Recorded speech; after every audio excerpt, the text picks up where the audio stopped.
I'm very big on hiring coaches. I knew that I needed to shift at my business model, but I didn't know how. And so I was like, well, let me contact Victoria. I gave you all the excuses, but I listened to you. We love when they listen. I was like, okay, I'll try it. And it worked. And I closed 11 people and made $21,000 in 2 days. Wow. We started off with the original 11. Right now, I have helped over 330 authors publish. I'm so proud of you. Thank you. Wow, that is so badass. So how do you make money with the book? If someone had a story that they wanted to tell, but they didn't know where to start, what would you recommend? I want to know. What made you want to work with me? I do recommend that people get help while they are going through this process. If something is telling us not to do it, it's because we probably should be doing it.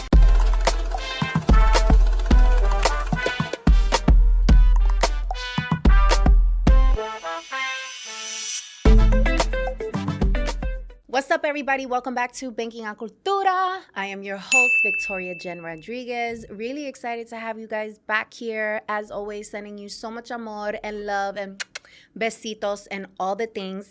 And we're coming to you back with another amazing episode out of our New York City studio. And we have a guest. You know, I love when we have guests. We have a guest, and we have Janine Hernandez, who is an author, a best-selling author of multiple books, domestic violence survivor, who has used her story to heal out loud, which I really love and appreciate. She is a book coach that has been recognized by the city of Phoenix, and they actually created a day, Book Publishing Academy Day, after you, correct? Yep.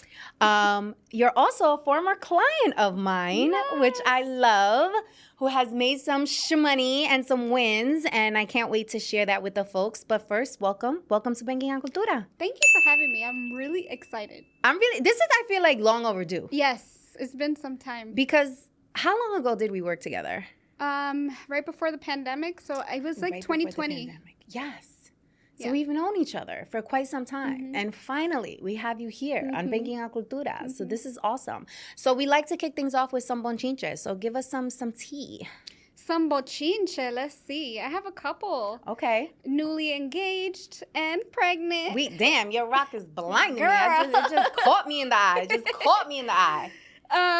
So that's on the personal front. But as far as business, I am starting to go into the prison systems and speak to some of the inmates and helping them publish their stories. So this is something I've prayed for years, and finally it is happening. So I'm super excited. Wow. So this is for like adults? This is like what kind of prisons? We Women, started men? off with juvenile, Okay. and my hopes is to get into adults as well. So, Wow, yeah. that is incredible. So you said this has been a dream of yours. Yes. So you've been wanting to go into the prison system. For years. Why? I have an uncle that did 15 to life, so I grew up going to the state penitentiaries on the weekend. It's just, it's a part of my upbringing. Okay. And God planted it in my heart about 3-4 years ago, and it was one of those things that I didn't take action on. I just kind of prayed on it silently behind the scenes, and then it happened. What did you experience when you visited your uncle that made you feel like called to this type of work? I think knowing that I know that everyone has a story. We all go through something. And even myself, I went through a lot of childhood trauma. And I see like the success and the things that I've been able to overcome and heal. And I'm like, they have stories. And to be honest with you, a lot of them reach out to me on social media wanting to write books. And I needed an outlet, like a way for me to get in my foot in the door and be able to help them, not just through social media. So, yeah. How did that even happen? Like, do you go send an email and say, hey, I want to work in the prison system? Like, how does that happen? I did nothing but pray on it for 3 years. And then one day, the right person connected me with someone inside the prison systems, and then it happened. Wow. So okay. It was one of those like silent things that you do behind the scenes, and then it just came to fruition. That is really cool because you've managed to make an entire business around supporting people to tell their stories. Mm-hmm. And you specifically are an advocate for self-publishing, right? Yes. Why? So when I was little, I always wanted to publish my own books. But it never made sense to me that you had to go through a traditional publisher and they have the rights to tell you how your book cover should look, what you should write, what your characters should be like. I'm like, that don't make sense. Like, if I wrote it, I want to do whatever I want to do.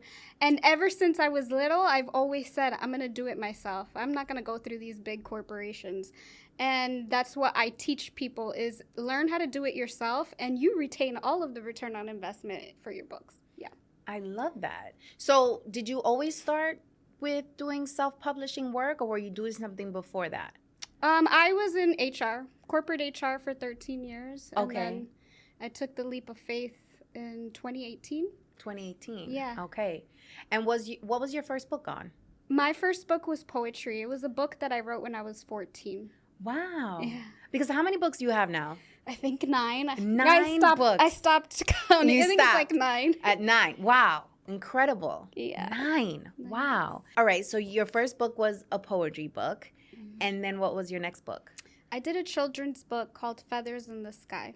Okay. I tapped into children's books. Okay. Yeah. So you've done children's books, you've done poetry, you've also done Healing Out Loud books, right? Because you did a book about your experience with domestic violence, correct? Yeah, I've done a couple of books where I talk more about my personal life and what I've been through and the lessons that I've learned. And yeah, this last one was about domestic violence. What gave you the calling to share something so personal with the world? There's a lot of people that suffer in silence. And when I share, I get a lot of people that reach out to me and they tell me, you're my voice. And so that inspires me to continue to talk about it. I know that there are maybe women or men out there that go through this too, that are afraid, that don't have the courage to go to the police, that don't have the courage to stand up for themselves. And if God tells me to be David and fight Goliath, that's what I'm going to do. And so I just put myself out there and I heal out loud for everyone to see and be vulnerable in the process. So when we connected, this was right before the pandemic, where were you in your life? I was shifting. I was an entrepreneur. I was doing one-to-one coaching for authors. But I had this like little nudge of like, you need to be doing something different. One-to-one coaching can be draining. I think I had like 12 clients at one time. And especially when they're talking about childhood trauma and writing it, it's a lot. I felt like Dr. Phil. Yeah. And so right around that time was when I had reached out to you because I was like, okay, I think I need to do something different, but I don't know what I'm supposed to be doing. The reason why I'm asking like what was going on in your life at that moment, because I find that people hesitate when they get some type of calling, when they're like, I need help. And they either choose to try to figure it out on their own or they just continue to procrastinate. So was there something that happened where you were like, I don't need to waste time, I need to find a coach? Like, was it something that created a shift for you, or that was just always the thinking? I'm very big on hiring coaches, people that are more successful than I am, to teach me what I don't know. So that's the first thing. But the second thing, I think, is just I needed direction. I knew that I needed to shift at my business model, but I didn't know how. And so I was like, well, let me contact Victoria. And then we had our coaching call. So I think I was just like, I know what I'm supposed to do, but I don't know how yet. Mm-hmm. So what I recall from our coaching call, where you were looking for coaching around speaking.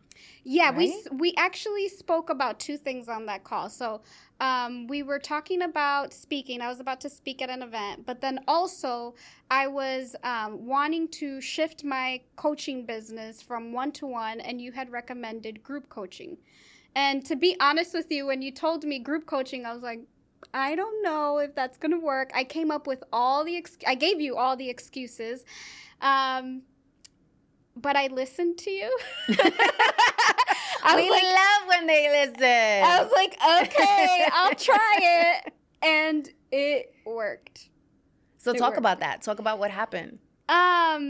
So what happened for me, which was pretty amazing, after our call, I started to go on Facebook groups and I just started talking about my vision. I had a vision. I didn't know how I was going to execute it. So I started talking about my vision and I was telling people that I had a group coaching program that was going to launch in August later that year. And I needed beta testers. I needed someone to go through it at a discounted rate and just give me feedback on what I was creating. And I had about 47 women respond.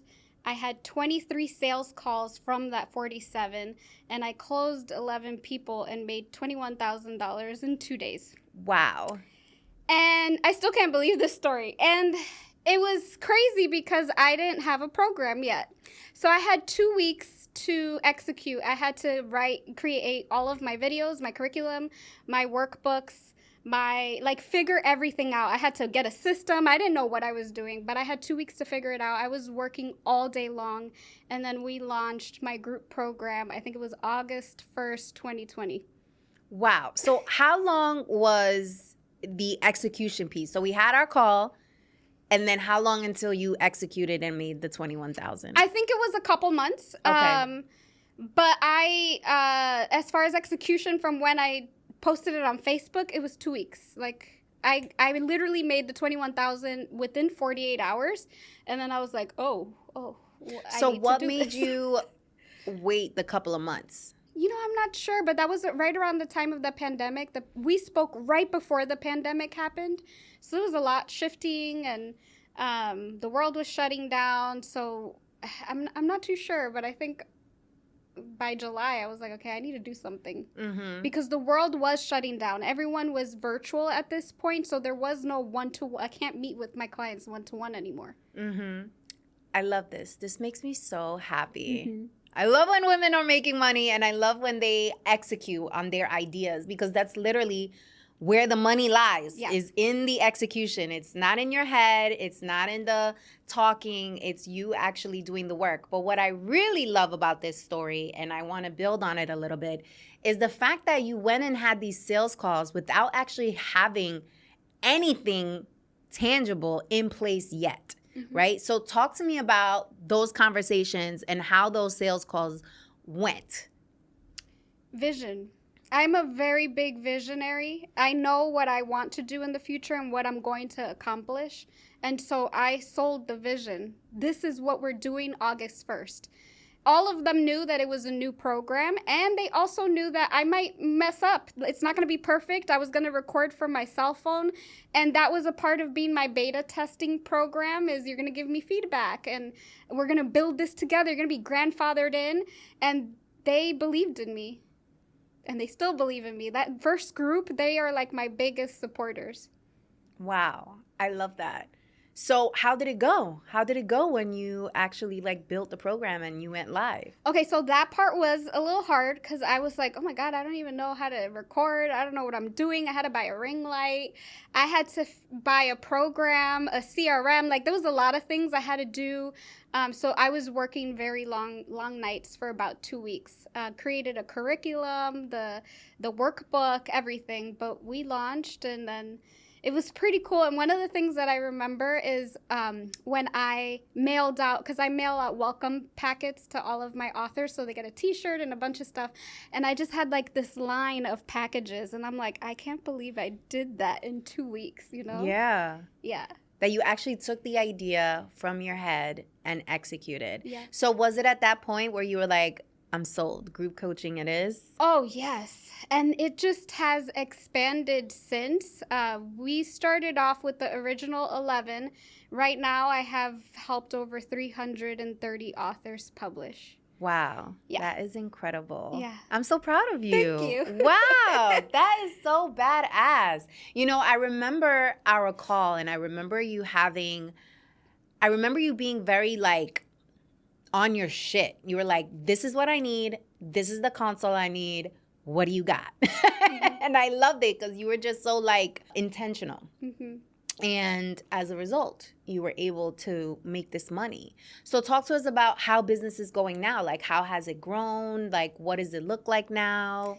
It's going good. Originally, we had 35 videos in my modules. Right now, we have over 80. Like I said, we have over 330 authors in the Academy. We have multiple #1 best-selling authors. A lot, I have lost count, but a lot of my authors have been on the news. I've taught them how to get on the news and radio and podcasting, so they have been succeeding on their own, and that just makes me feel great when I see them doing amazing things. We've also, like I said, started to go into the juvenile detention facilities, helping them. We've been tapping into libraries as well, so getting grants from libraries to help local authors publish. We've also been going into school system. Like, it's been growing. Wow. Yeah. That is really cool. Just helping people tell their stories. Yeah. So, selfishly, I want to know, what made you want to work with me? We interrupt our program to bring you this important message. Ooh, this is really good. You should know about this. So I don't know about you, but I've been known to procrastinate, especially when things scare the hell out of me. The fear alone would have me stuck, overwhelmed, confused, and all types of self-doubt. And don't even get me started on the imposter syndrome. Okay. After getting laid off, not once, but 3 times, honey, I realized that the security blanket that I made up in my head was just an excuse because I didn't really want to bet on myself. The corporate benefits that had me in that headlock, girl, they went out the window once my job decided that they no longer needed me. Turns out that I'll save a whole nickel if I cut your salary completely. The truth is, the only security blanket guarantee is the one that you create for yourself. In other words, until you start a business, you will always be at the mercy of a company's headcount, and you will never have complete control over your time, which means you'll be renting out your thought leadership and helping build someone else's dream instead of your own. If you've been waiting for a sign, this is it. Don't you think it's time you stop playing small and tap all the way into your power, sis? Click on the link above or below this video to learn my 3-step process, the exact 3 steps that I took to make the transition from corporate to entrepreneurship. And this is helpful even if you don't know what type of business to start and have only one source of income. And this is absolutely free. It is my gift to you. I want you to win. It's winning season. In fact, what's that? It smells like winning season. Okay, so tap in and I'll see you inside the training. Let's go. When I see someone that is more successful than I am, I'm like, okay, I need to listen to what they have to tell me.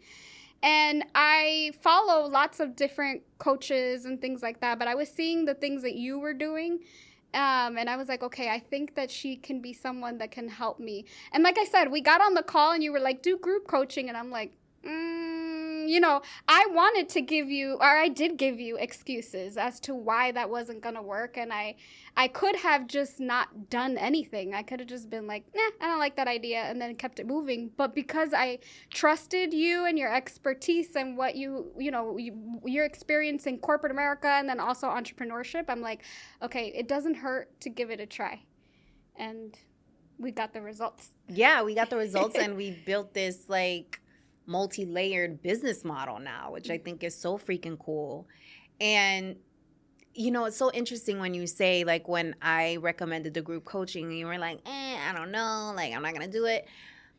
This coaching industry is really interesting because you come across so many different amazing people who have incredible ideas, but also come with a lot of limiting beliefs and also come with a lot of things that they carry into their professional lives that they've experienced personally. And I know for you, you mentioned you had a lot of, childhood trauma. You mentioned the domestic violence, etc. So I'm assuming that you can come up with any excuse as to like why something can't work or why it's not meant to be or not, or why not you versus somebody else. So how have you been able to work through some of those things? And what is some advice you have for our listeners if they're struggling with something that's happened to them in their personal life that is really impacting how they think about themselves professionally? The first thing that I do when I get those thoughts, like don't do group coaching or, I get those negative,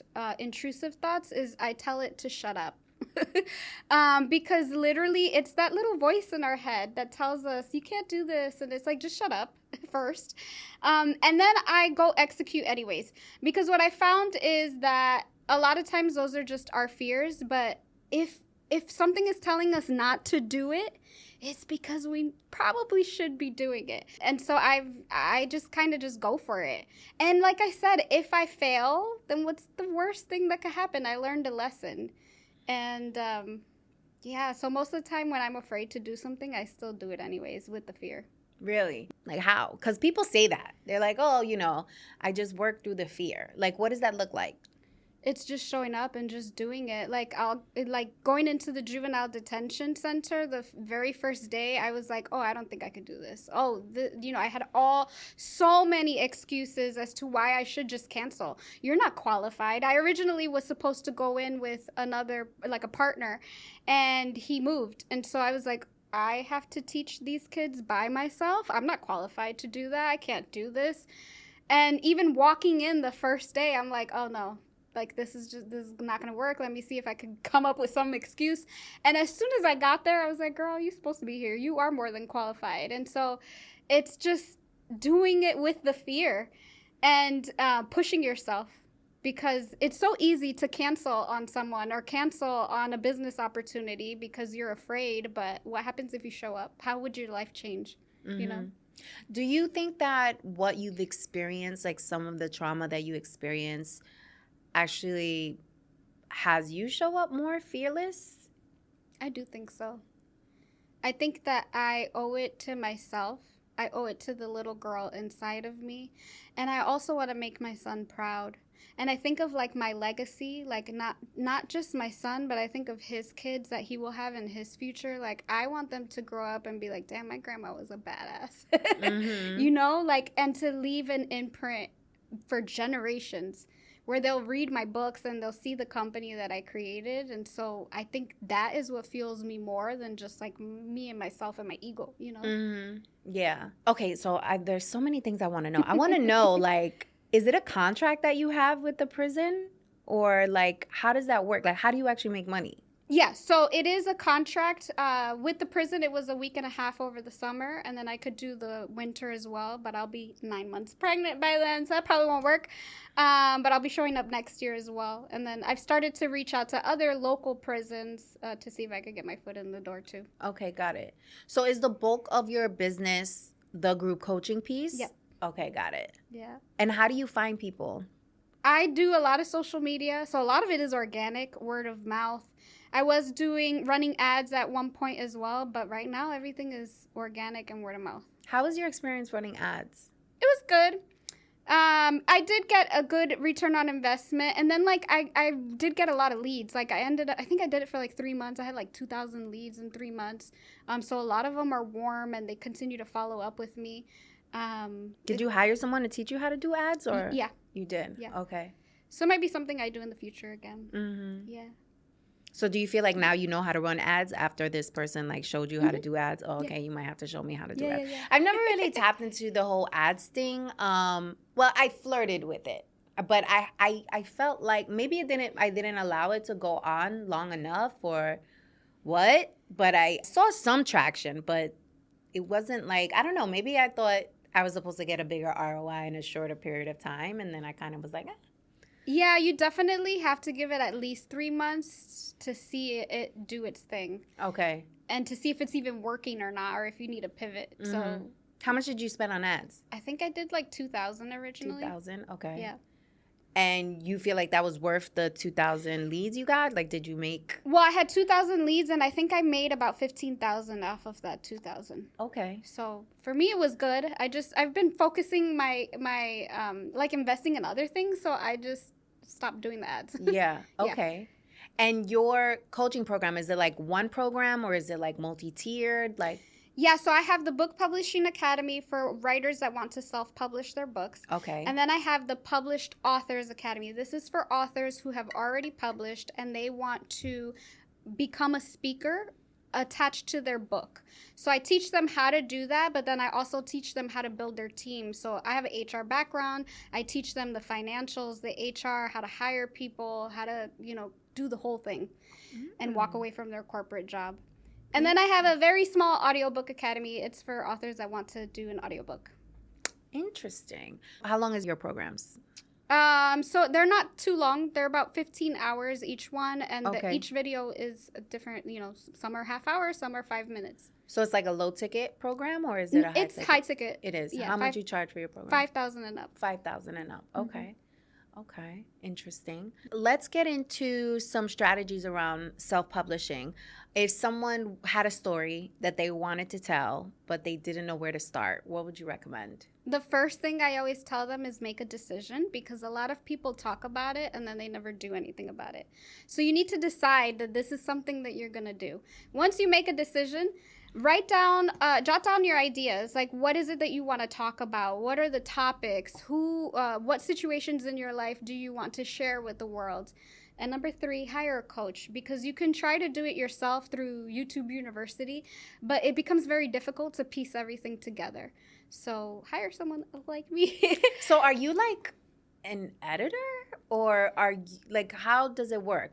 I also edit books too. Okay. I have some clients that hire me to edit. Okay. But no, so we walk them through the full process. So how to actually write the book, how to get it published, and then we teach them how to launch it. So how to have a successful book launch event. Okay. And then after that, we teach them marketing and sales, like getting branding, getting on the news, all of that stuff.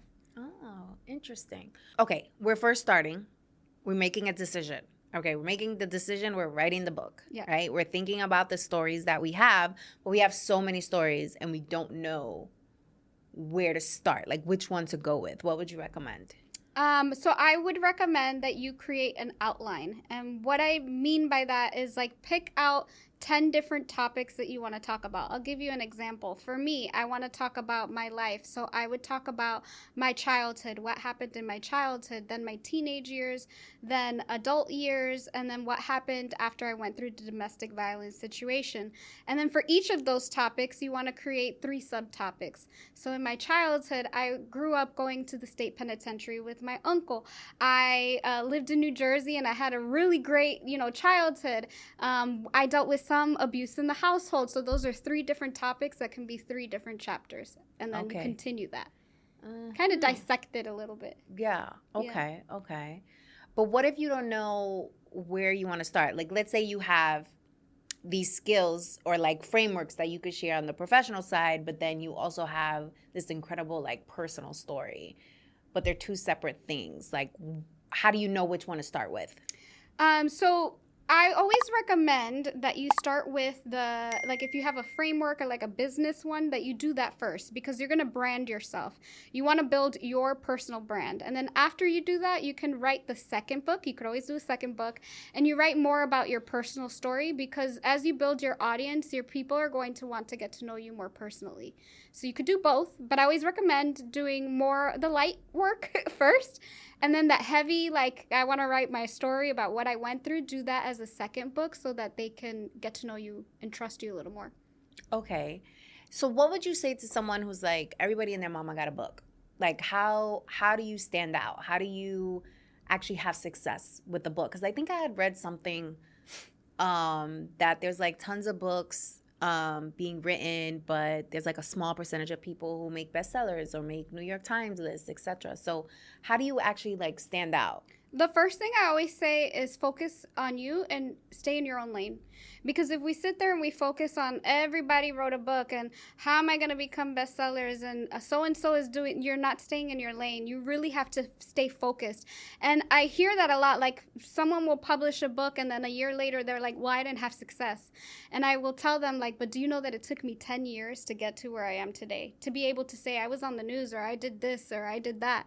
So you really just have to run your own race. And with time, if you stay consistent, you will start to see results. It's not going to happen overnight, because sometimes people think it's, I wrote my book, I'm going to be a bestseller in one day. No, you have to get in the trenches and you have to do the work and you have to be consistent. That's the number one piece.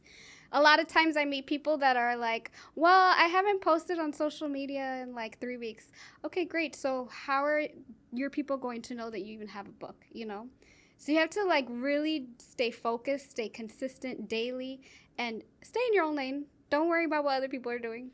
So you said you have to do the work. So what are some strategies for someone to have like a successful book launch and it actually be worth it? Yeah, so I would recommend that you create a marketing plan for yourself, like a strategic one that you understand, like, okay, this is what I'm going to do 3 months prior before I launch my book. And that could be, I'm going to reach out to news stations. I'm going to try to get on 10 podcasts.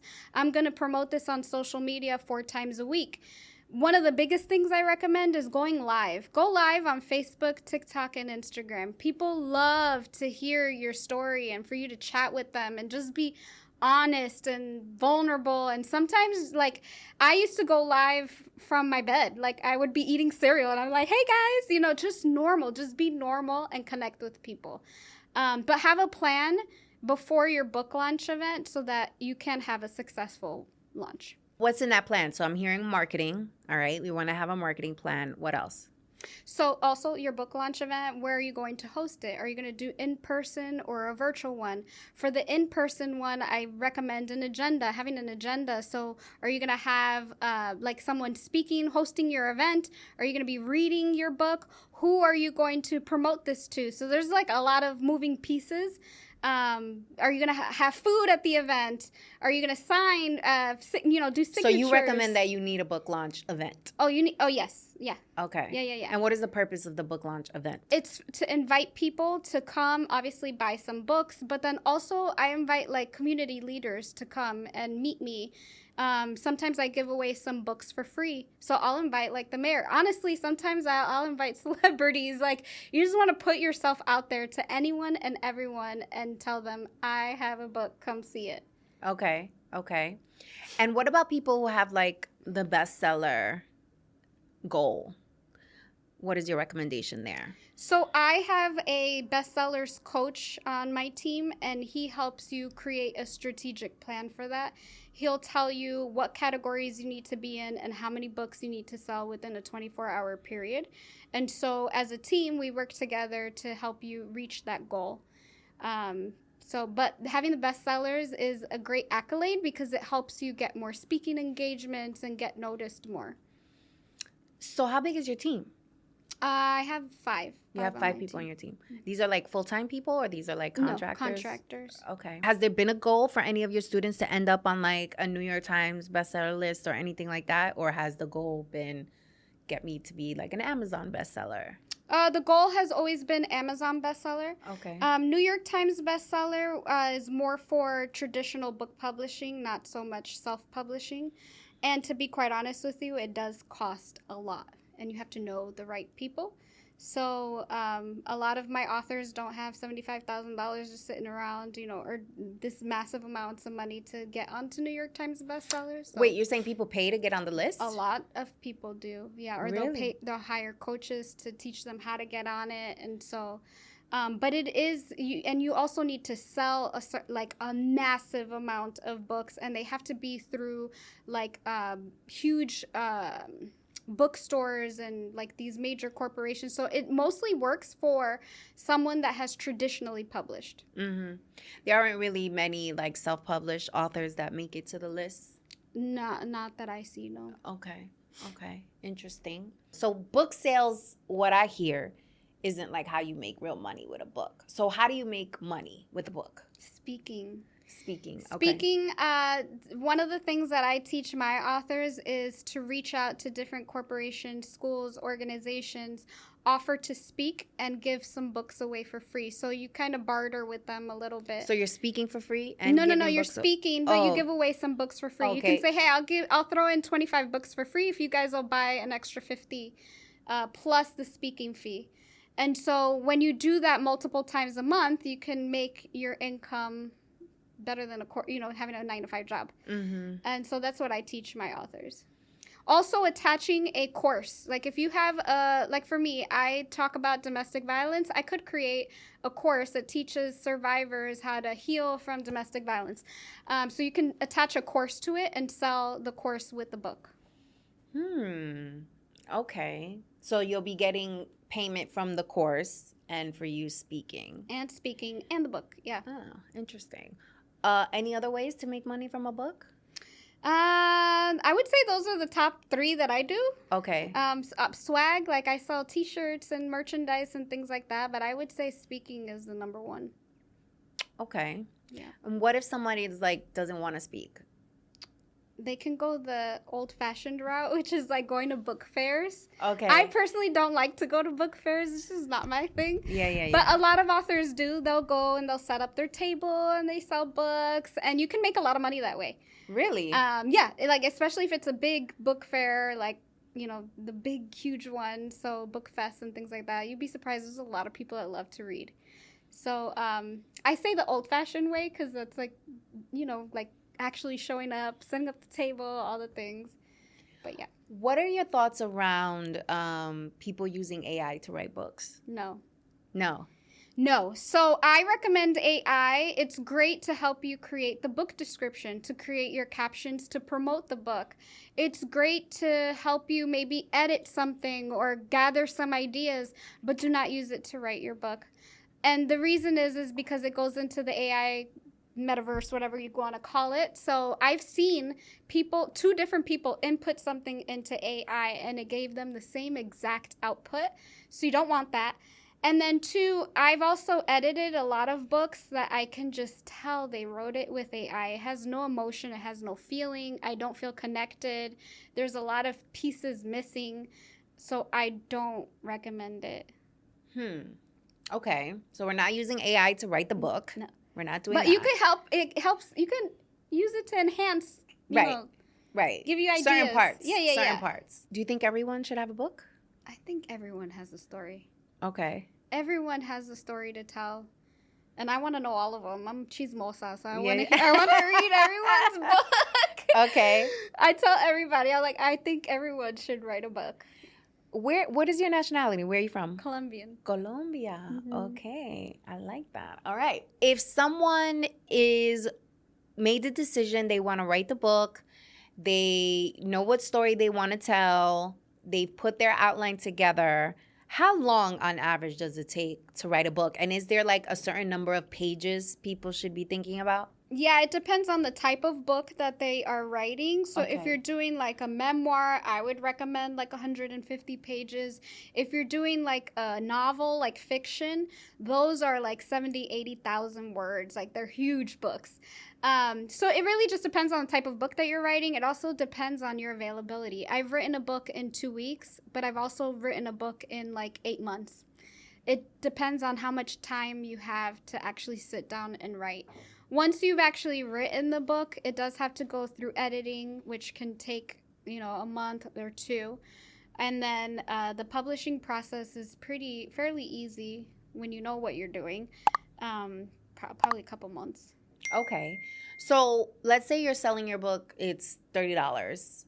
How much are you getting back from that $30? Like, let's say you have it up on Amazon. Like, how much are you making? You're probably making about 70% of the Oh. $30. Yeah. Okay. And if you purchase books on your own, let's say you just purchase them in bulk, let's say they are $3 each, you can sell them for $30. So you're making a profit of $27 per book. Okay. If you don't have a large audience, an email list, but you need people to buy this book, how do you get people to buy the book? Any and every which way. I've had some of my authors stand outside of their church to sell books, set up a table outside of Walmart, like talking to people, like I said, going live on social media. TikTok is huge too. There's a big book community on TikTok of people that are obsessed with books and love books. So you can sell them on the TikTok shop or just promoting it on TikTok. Calling schools, local schools, depending on the age group of what you wrote, but you can contact schools. They love local authors. Calling the libraries. There's just so many ways. Okay. So what is the process when you are pitching yourself to speak? So I have a speaker reel. So the very first thing that I did was I started speaking at events for free. And this was I started about 8 years ago, speaking at events for free or hosting events for free so that I can get video footage of myself doing it. And then with those events, I also got testimonials from the people that hosted it. And so what I did was I created my repertoire, my little database of my videos and my testimonials. I created a speaker reel, and then it became so much easier to use that to pitch myself. So I will, if I meet someone or if I just want to pitch cold market someone, I'll either call them or send them an email with my speaker, like my branding kit, my video, or my website. I also have a speaker website, and then I follow up with them or set up a meeting to talk more. Okay. LinkedIn is also great. I've been using LinkedIn. Okay. So LinkedIn, you're getting a lot of folks like with interest. Yeah. Okay. But I like this idea of doing something for free to catch the footage. I think that's super, super smart. And a lot of people will be like, oh, free? And it's like, is it really free? Because you're actually getting, this content that you're going to be able to use as a marketing tool to help brand yourself. Unfortunately, at the beginning of your business, you have to do things for free so that you can get the footage and get the testimonials. Because you can sit here and say, I'm a speaker, but you've never spoke anywhere. So who's going to hire you, you know?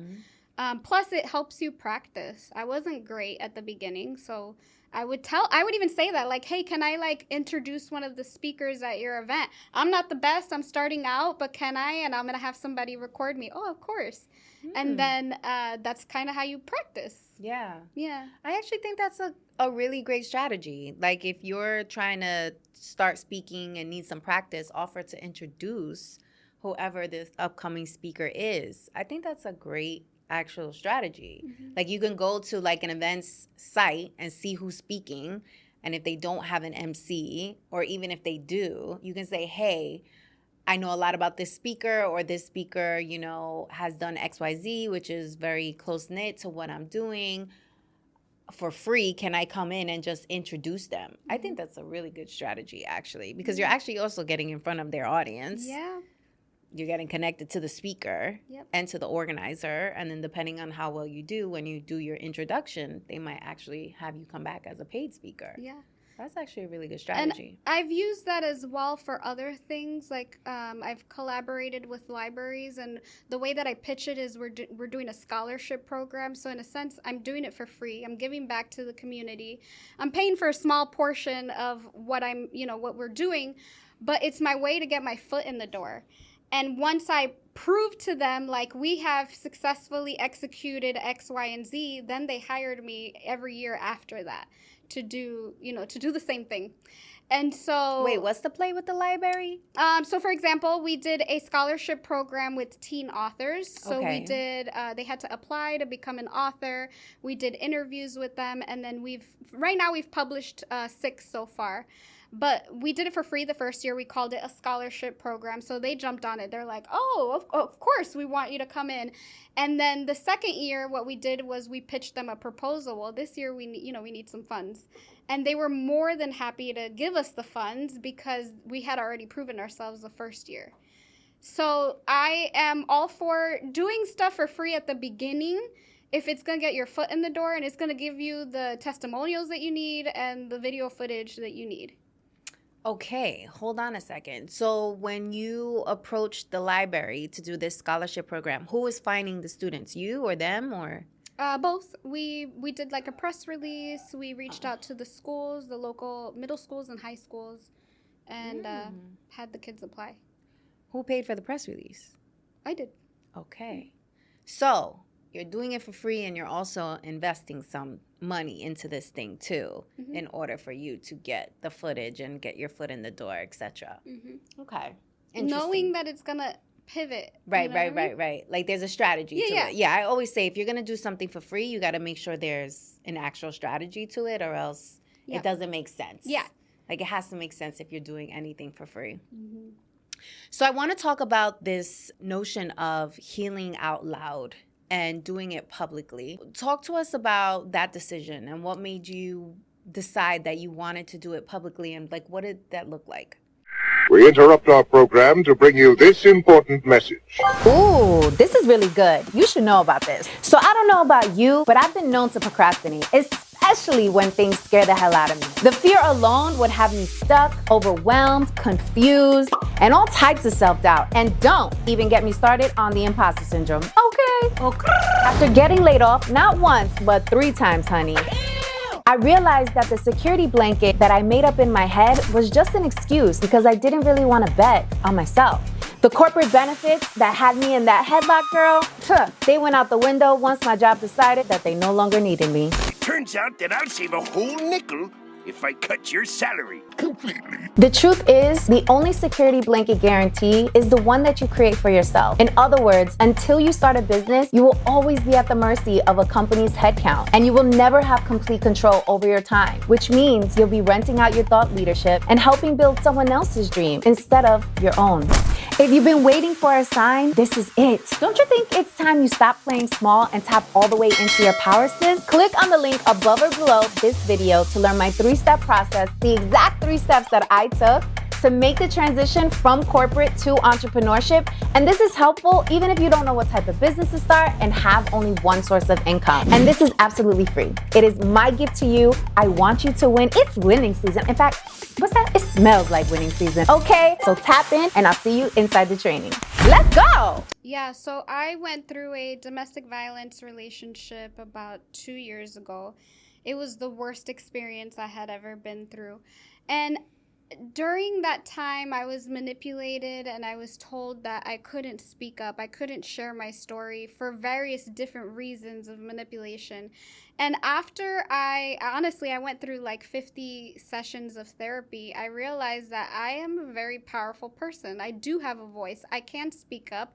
And it is my obligation and my duty to not only report abusers to the police, but to speak up and share my story because it's going to help so many other people. So I saw it more as like, I have to do this. I was called to do this, right? Like, I'm not someone that's just going to sit behind the scenes and just like not talk about it. No, we're going to talk about it. And so it took me down this like journey of writing the book, but I also went public with my story with a nonprofit that advocates for domestic violence. I was able to go on the news and talk with the news station about domestic violence.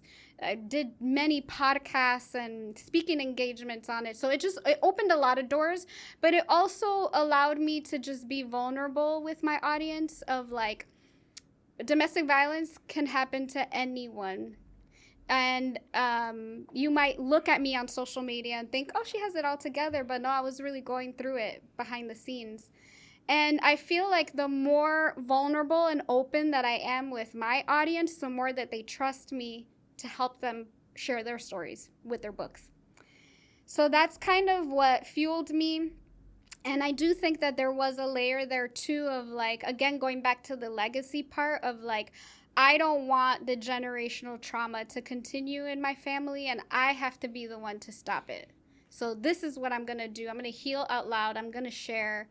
And I hope that like my son and his kids and their kids don't go through what I went through.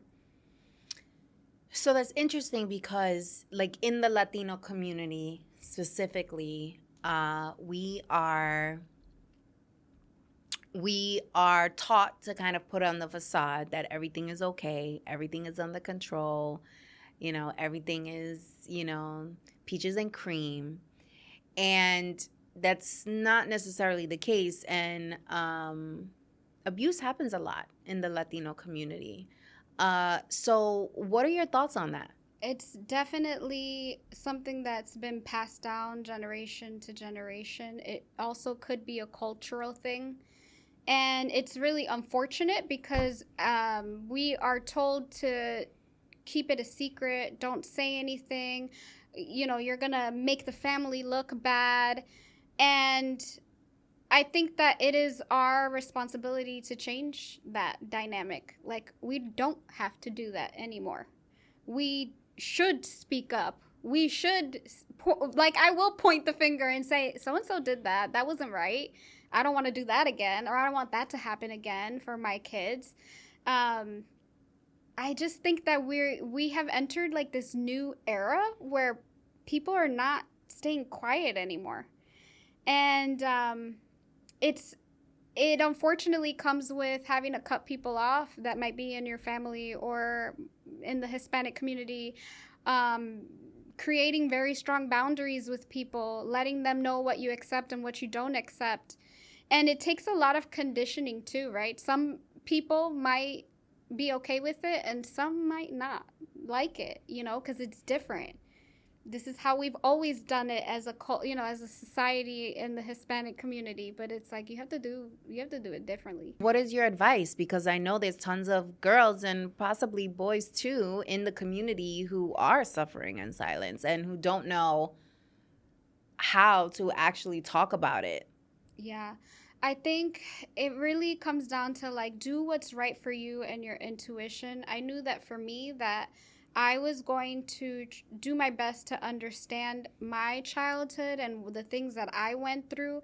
And me specifically, I went and I had conversations with specific people because I'm like, I was 5 years old when this happened. I need you to break it down for me in detail of what happened and why. That was the first step. The second thing I would say is you are an adult now. Like, I am an adult. And so you don't treat me as a child. I don't have to keep a secret for you anymore. I don't have to be quiet. I get to share my experience. I mean, and it's been great for me, but a lot of people might not have that experience. They might have family members that will shun them. They won't invite them to events anymore. It might cause friction.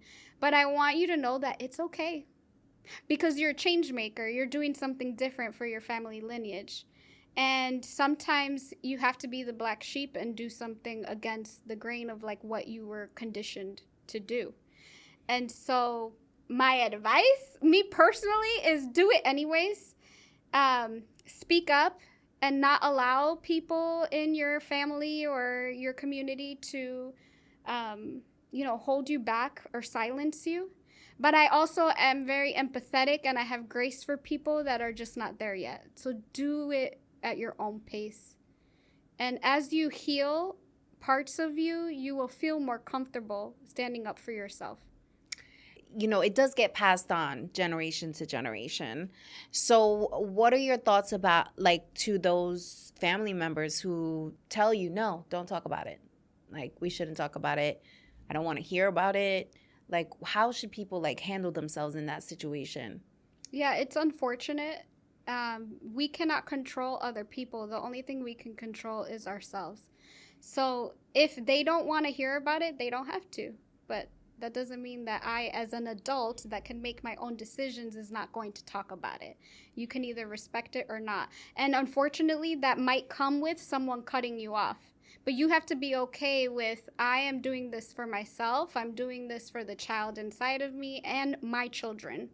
Because ultimately, I think I realized in my personal life is that the only person I have a responsibility to is my son and me. That's my family, right? Everyone else is extended family, parents, siblings, cousins. The only person that I'm responsible for is my child and me. And so if I have to make a decision to go a different way because you don't understand and you don't want to understand where I'm coming from, then that's okay. But I know that it takes a lot of strength. And I mean, it took me 50 sessions of therapy. You know what I mean? So like, I do recommend that people get help while they are going through this process. Did you decide to go to therapy while you were still in the situation or after the situation? I was in therapy during the situation, Okay. and I went because I had intrusive thoughts of unaliving myself during that time. And I thought he would make me feel very crazy, like in my mind, with the manipulation and gaslighting. So I went to therapy because I was like, I need you to diagnose me with something. Diagnose me with bipolar, whatever it might be, because there's something wrong with me. And she looked at me and she said, there's nothing wrong with you. You're just in a domestic violence relationship and you need to leave. She's like, well, I can't tell you to leave, but that's what's happening. And then I did start to go, after I left the situation, that's when I started to go. I did 50 sessions nonstop because I not only had to discover what happened in that relationship and heal from that, but I wanted to understand, how did I even allow that? Because I allowed it. How did I get there? What conditioning from my childhood made me get to a situation like this. And then I started to even dig deeper, like what happened in my childhood, like how does it all tie together? And so, yeah. Interesting. Okay. Because also in the community, we have people who have negative thoughts around therapy and feel like there is something wrong with them if they're going to seek out therapy. So what would be your advice to them? It is okay. I would say find a therapist that works for you.